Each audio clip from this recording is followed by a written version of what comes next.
Heavy metal in the 80s was full of amazing and crazy bands. It was the golden age of the genre and the time when rock and roll ruled the earth and fought a holy war against the PMRC and the moral majority. Out of this river of metal bands emerged Wasp, a band that was considered the wildest, craziest, and most extreme. They were part of the Filthy 15, had to be censored, and were even banned in parts of the country. No other band went as far as Wasp when it came to hardcore heavy metal that did not hold back and said whatever it wanted to say.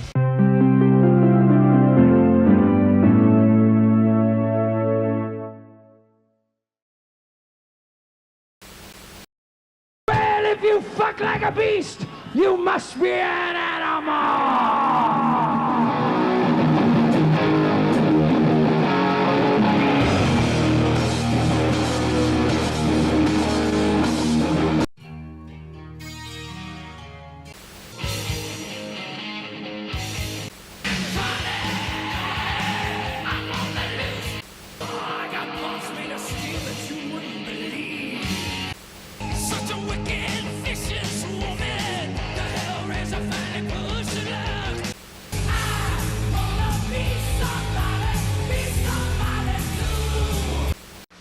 All right, some music news for you tonight. The Last Command, Wasp's new album, has the distinction of being the first record released with a warning label since the record rating campaign began, but none of this controversy has prevented Wasp from making plans for their next tour, which kicks off in late November.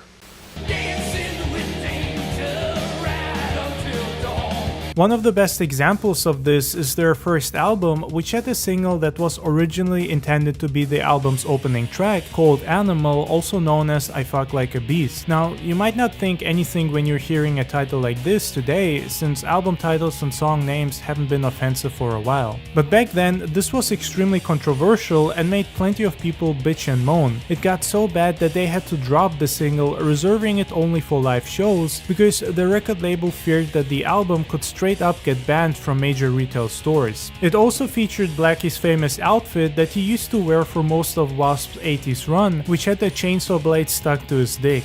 I want to know how many of you rivet heads come here tonight looking for a little bit of pussy? Well, if you fuck like a beast, you must be an animal!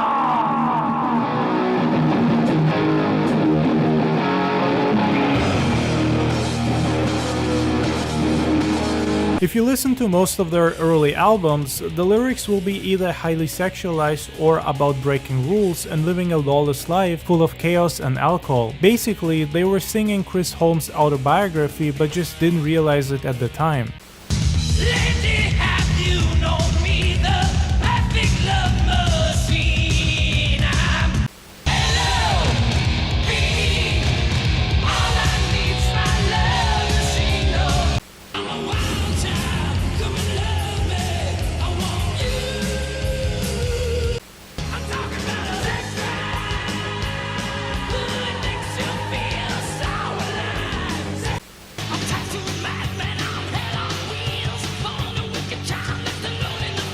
And if you think I'm joking, just watch his scene from The Decline of Western Civilization Part 2, where he's drinking vodka right next to his mother in a swimming pool talking shit. Now, to be fair, most of that interview is fake, as there's no way he could splash vodka over his eyes and not scream in pain, but the look of shame from his mother is as authentic as can be. It's an insane moment, honestly, and just shows how wild heavy metal was in the 80s and how they lost all control.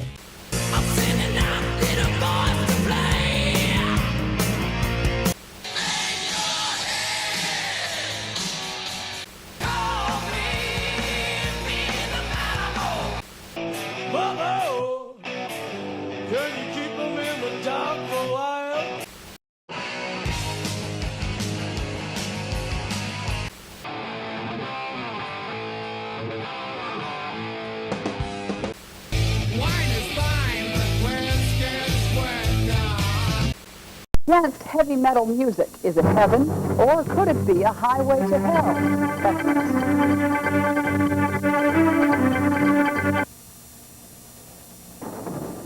It can be dangerous, even deadly, yet our kids are dying to go to them. Tonight, Lonnie Lardner begins a week-long special report on rock and roll. and it's a killer. Tony, the danger in heavy metal or speed metal music, according to some experts, lies in imitation. When a group sings about death and destruction, some devoted fans may take those themes to heart. The musicians, of course, say it's just entertainment.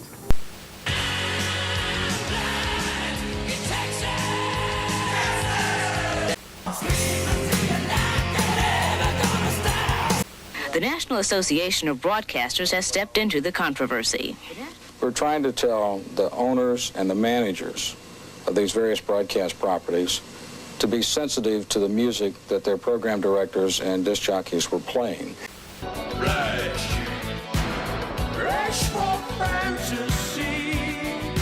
That's one of the reasons why Wasp managed to get such a wild and dangerous reputation, because they were literally marked as a dangerous, demon-worshipping band that was corrupting the souls and minds of children and anyone listening to them.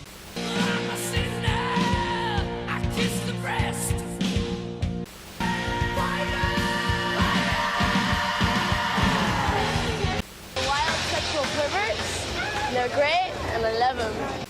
Somebody was asking me the other day how I got the idea for the song Animal. Said I hooked up a videotape in my bedroom, rolled it back, made it rhyme. Sex. A bunch of sex. You guys are bitches. I love you.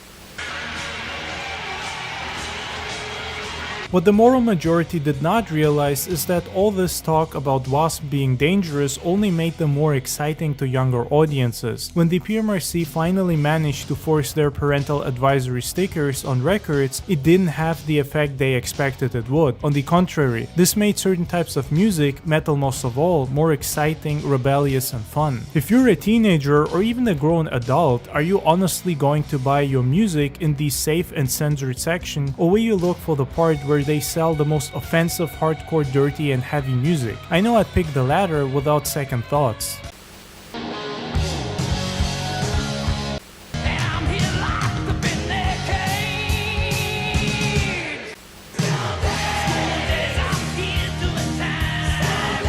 The problem in America with the censorship is that you have people that are looking to become very well known, and they're using rock and roll to do that, and they've attacked Wasp more than they have any other band. Why? The thing is, they've gone in every major television show in America, every major radio, all the magazines. They walk on TV and they hold up pictures of our album and they go, "Don't buy this album." And in the last 3 months, we've sold 10 times as many records as we did before that. I mean, they want to put an X rating on our album. If I was 15 years old and I walked into a record store, I'd walk in and I'd say, "Where's the X-rated section?" You know, I'm going to make a beeline right for that place. I'm going, I don't want to know about anything else. I want to hear about the dirt and all that good stuff. And that's exactly how Wasp ended up making way more money and sales in that period, because they gained a reputation that other bands dreamed of. Of course, it's not like Wasp walked into this situation by accident. They actually were trying and going out of their way to be as offensive and wild as possible. Even their name means we're sexual perverts, which, despite not being openly admitted by Blackie, has always been hinted at whenever he was asked about it. You can tell me. In the beginning, this sounds biblical, don't it? In the beginning, we were looking for a name that was controversial without really being controversial. So that's to say, if you know what the name means, fine. If you don't. If you don't, that's fine too. The damn bitch is just too bizarre.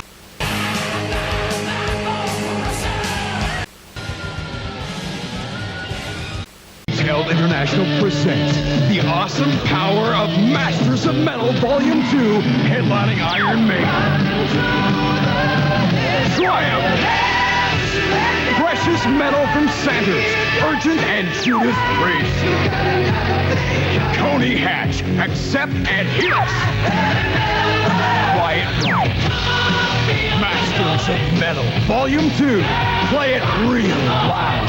It's in stores now. Having said that, Blackie Lawless was definitely not like a lot of his peers at the time. He clearly had the sense for business and knew exactly what he was doing. In fact, it almost feels like his stage persona is an alter ego that he created because Blackie on stage and in music videos and Blackie in interviews are two different people. The first one is a crazy madman without control, while the second is a well-articulated and intelligent musician. Personally, Wasp was my favorite 80s metal band because of Blackie's voice and the way he used to sing. I mean, a lot of singers, especially within metal, had similar voices back in the 80s, but no one sounded like Blackie, and that's what makes his singing so amazing. He had a style that was different and made you recognize a Wasp song instantly. If I smash the silence, you'll see what thing is done to me. Kiss away the pain and leave me lonely. 'Cause I'm gonna take your love from him and I'll touch your face. You just got to be. I wanna be somebody soon. They fall to the ground like a sweet rain. And I mention this because I have seen a lot of people claim that it was Chris Holmes who made the band so great, which I disagree with. Holmes was a great guitar player and he did have a great stage presence that was perfect for Wasp, but it's not like the 80s lacked competent players who could have easily replaced them without harming the sound at all. But you couldn't replace Blackie because his voice is what made Wasp stand out so much. No singer sounded like him. Other bands could do that, as there were a lot of people who sounded like Vince Neil, for example. Blackie Lawless, on the other hand, will always be the heart and soul of Wasp. My life is broke because my dreams were shattered for so very long. Nothing of mine, my name is cool. I'll never know if love's a lie. I'm a rebel in the FTG, and I say only God ever knows. Forever all I want is you here by my side. I'm one restless gypsy, all I need. Kiss away the pain and leave me lonely. Lesbo nymphomaniac, she got a girlfriend that's 17.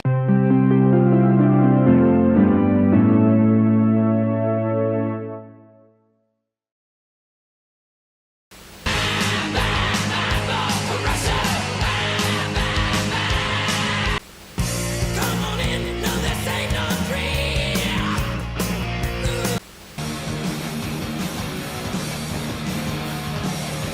'Cause I'm gonna take your love from him and I'll touch your face. I got pictures of naked ladies down on the beds.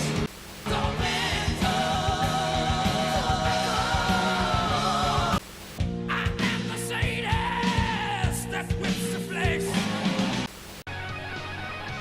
Hi, this is Blackie Lawless from Wasp, and you're watching MTV. Unlike a lot of metal bands at the time, Wasp actually did try to be as offensive and provocative as possible. They pushed the limits so hard that the PMRC viewed them as their public enemy #1 and tried to demonize them every chance they got. Not to mention how all the religious fanatics and Karens lost their minds hearing Wasp songs or seeing their album covers. The outrageous edge of rock and roll has shifted its focus from Elvis's pelvis to the saw protruding from Blackie Lawless's codpiece on a Wasp album. I got this glint in my eye whenever I'm performing, which keeps people off balance where they're asking, is he or isn't he serious about this? Those people have obviously never seen that glint. I mean, how can any grown man walk around with a 12-inch saw blade between his legs and take that seriously? It's outrageous filth. And we've got to do something about it. Their singer, Blackie Lawless, knew all of that, and you have to give him credit for using all this hate from the PMRC and similar groups to fuel their career and get as much exposure as possible. I mean, Wasp did plenty of interviews and went on MTV and other programs pretty often, but nothing could compare to the free advertisement that the PMRC was giving them and most of the other musicians and bands that they were constantly mentioning. There are themes of sadomasochism, rape, incest, explicit and graphic sexuality in lyrics and in some of the concert acts.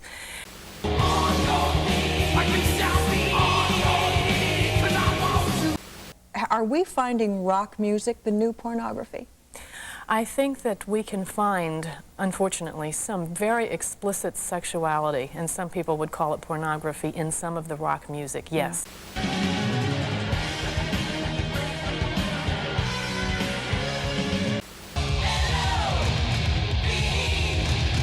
The message that rock stars are singing today is that love equals sex and sex equals love, that love is purely recreational, it's a thing that is fun, there are no commitments, no responsibilities.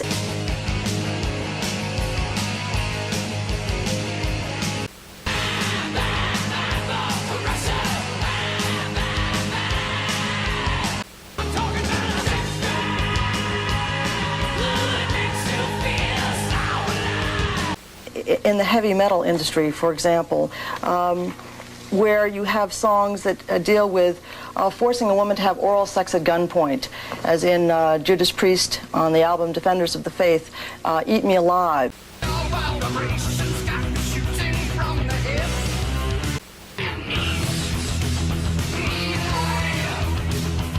That might sound crazy from today's perspective, even mind-blowing, but the moral majority and the PMRC had a lot of influence back in the 80s. Many of their members were either part of the government, Congress, or the Senate. Not to mention a lot of local small-town politicians and officials that literally had the power to, if not outright ban certain types of music, then heavily censor and discriminate against it, forcing record stores to not carry those types of music and musicians. These people were nuts, but because they were so hung up on heavy metal, they kept mentioning and talking about certain artists all the time, often on national TV or magazines that were seen and read by a lot of people.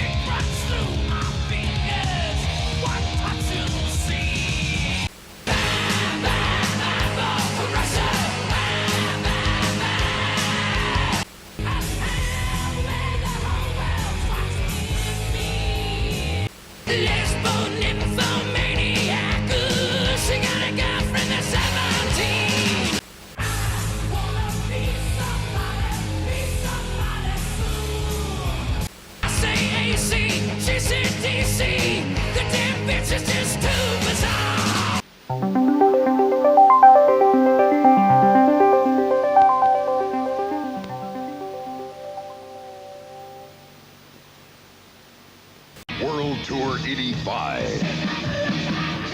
August 7th at Pittsburgh Civic Arena.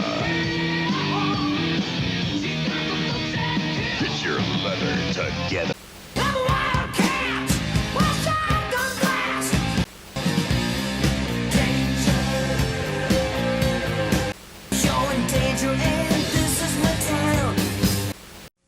Hi, this is Paul Stanley, and guess who I'm spending tonight with? I'm spending tonight with you.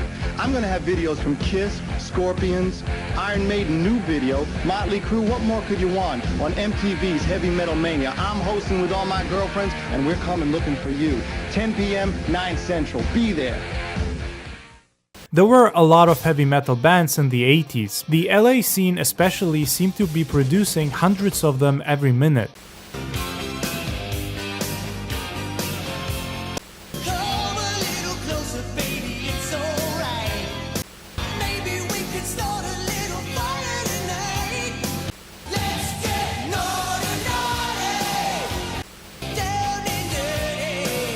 But Motley were the original savages. They kick-started the whole scene and they had by far the biggest influence and success. That's not to say that other bands didn't contribute a lot. Red, for example, was extremely prominent too. But no other LA band had the longevity and staying power of Motley Crue.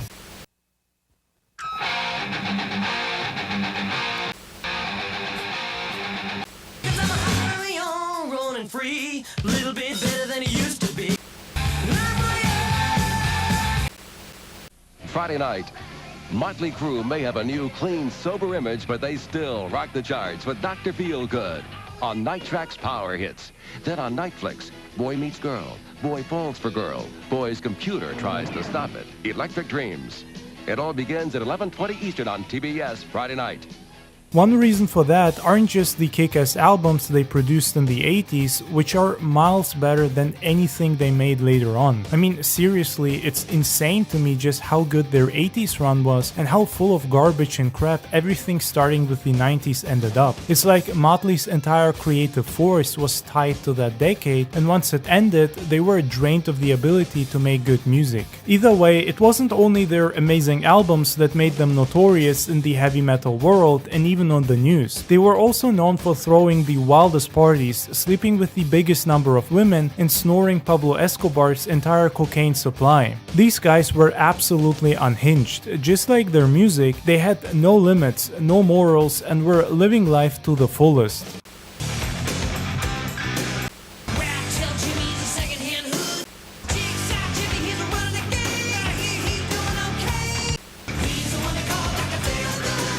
What's your most terrifying experience? Well, check this. This one time I had to fucking piss so fucking bad. I was driving my Corvette with my buddy Spidey, my drum roadie. Going down the freeway, I had to piss. You know when you're going, ow, ow, ow, ow. So I pull over to the side of the freeway. I forget to put the car in park. I jump out of the car so fast that it's still in drive. My fucking car, my Corvette, runs over me. My own car ran over me. I call my car pristine now after that incident. Isn't that cool? I swear it's true. No one believes me. Look at, he doesn't believe me. Because Motley Crue were so over the top and without control, their music felt much more real. They weren't just singing about imagery topics or pulling things out of their asses. They were actually living it. When a song talked about drug abuse, depression, or serial womanizing, you knew these guys were writing from the heart and expressing their personal experiences.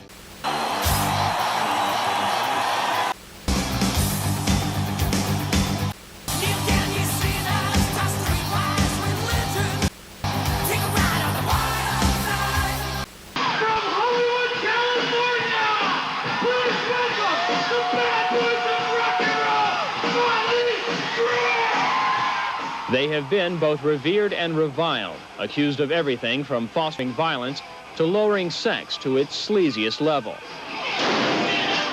With only 3 albums and a handful of singles, Motley Crue has the potential of attracting more young listeners than any other rock band in the world. It's just something I love. Hard rock. But sex and violence? What's wrong with that? You're only a kid once. Takes you away, you know, if you're depressed or bored or something, you put on Motley Crue and you're having fun again.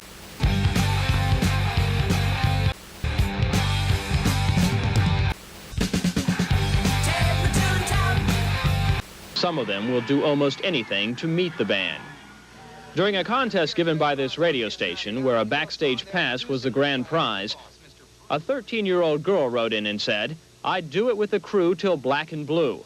A 17-year-old girl wrote, "I'd give them every piece of action they wanted." And this from a 14-year-old boy, "I'd give them my mother."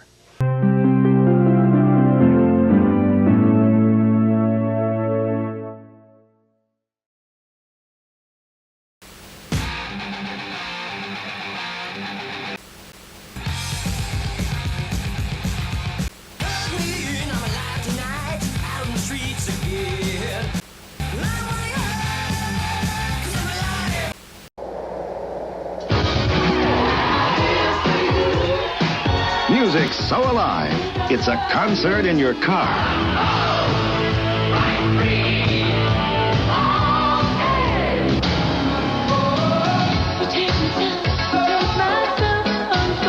JJ with the music news for you. Motley Crue has just entered the top 10 for the first time with their latest album, Theater of Pain.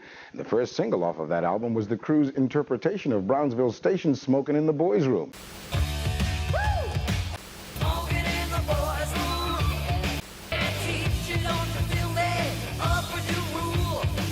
Motley Crue can easily be credited with starting the entire LA Sunset Strip scene. They weren't the only band around back then, nor the only influential one.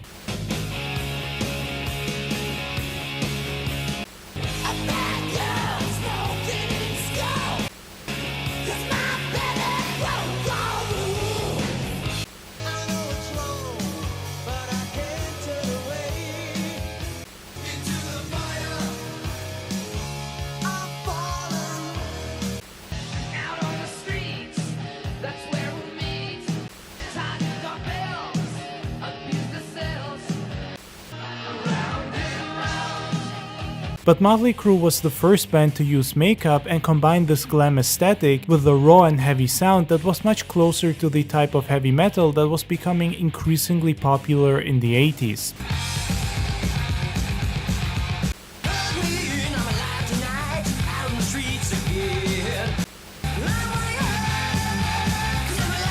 They were also strongly influenced by the new wave of British heavy metal, which can be especially heard on the Too Fast for Love album.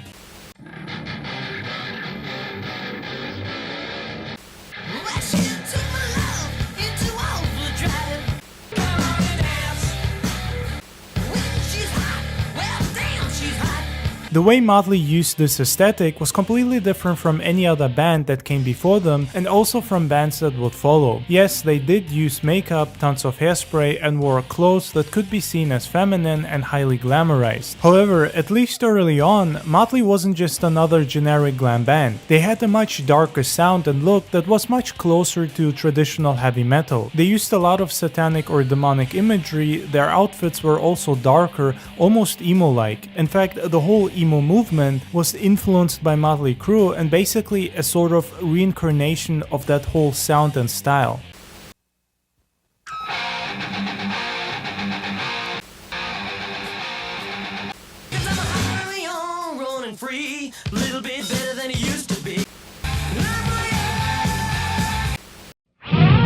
Rock and roll, an unhealthy influence? That's not the way Debbie McIntosh and friends see it. When Debbie won the grand prize in MTV's Halloween horror show, we flew her and 25 chums to Chicago. We dressed her up. We made her up. Then we set her up, transportation and all, at the Limelight Club for a private party with autograph and...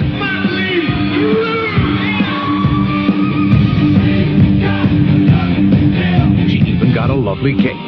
The next night, it was on to the Rosemont Horizon to see the Crue concert from the first row, and then back home to Mount Healthy, Ohio, with enough memories to provide an eternity, a lifetime of nightmares, dreams. Yes, Debbie is a happy woman today, but those creatures, what are they trying to tell us? People really win on MTV. Right, guys? You could be next.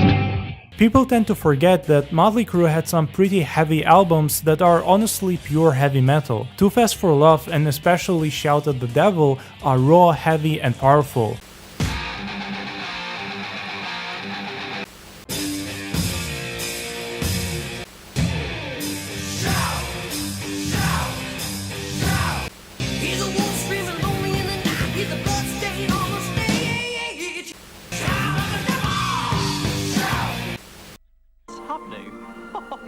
I've discovered a new way to test if record will be hit or miss.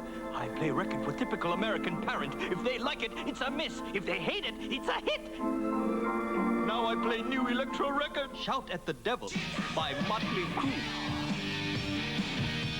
Looks like we got big hit on our hands. Get Shout at the Devil by Motley Crue. We know it's a hit. We've got technology on our side.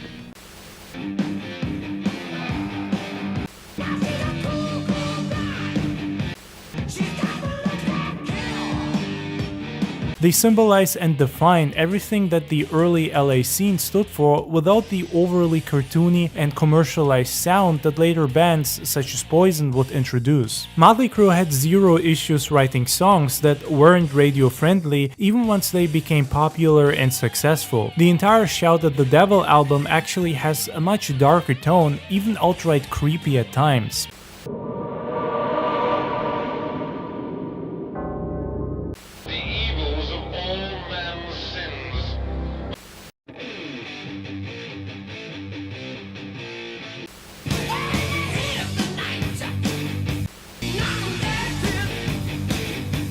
In fact, their music was constantly under fire, either by the PMRC or by religious figures due to their often occult or satanic lyrics. Many things. Oh, yes, it has. Among them, corrupting the nation's youth, turning them onto drugs, the practice of premarital sex.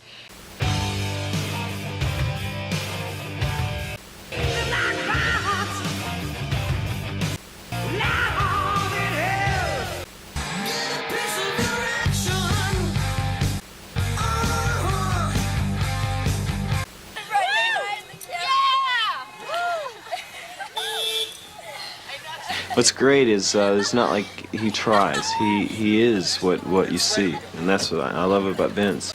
You say our love is like dynamite. Why don't you just set me free? However, if you listen to Shout at the Devil, for example, you'll realize that none of that is written in a way that would actually hint at the band being demonic or calling for demon worship. It's all made to either offend these types of people that sadly still exist, or because it simply sounds cool on paper when being sung. You can observe a similar trend in a lot of heavy metal at the time. The reason why we put it right out here and we said, look at this. There's a pentagram. But why don't you read? When we're telling these religious fanatics, read this. Shout at the devil. It doesn't say shout with the devil. It's at the devil. And that's why we put the pentagram right on the front. And a lot of things, if you stand in the middle of it, the evil can't get into you. Right. So it's actually a good symbol.